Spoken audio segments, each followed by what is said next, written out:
Шушы илдә авыр вакытта безнең халкыбыз шундый батыр егетләргә таяна.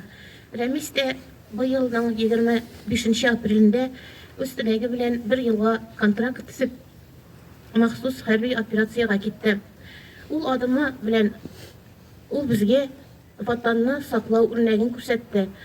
Үзенең тормышын аямыйча, сугышта соңгы минутка кадәр батырларча һәлак булды.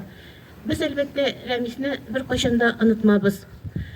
Ул гади, ярдәмчел, бик эшчән иде. Авылыбызның халык күңелендә дә ул һәрвакыт шулай. Биредә тора торган фотосы, мин аны озаткан вакытта төшереп калган идем.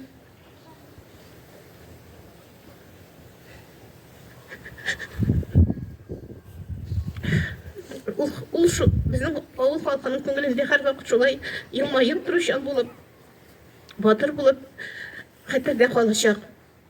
Без бүгенге көндә шушы илебез өчен, илебездәге тынычлык өчен, безнең бүгенге матур тормышыбыз дәвамлы булсын өчен, тыныч булсын өчен Рәмис кебек кыю батыр егетләребез алдында мәңгелек бурчлы.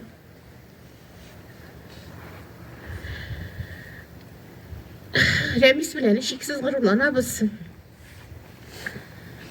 Аның якты истәлеге безнең күңелләрдә киләчәк буыннарга батырлык, аның батырлык үрнәген күрсәтеп, сөйләрлек итеп безнең күңелләрдә мәңге сакланыр.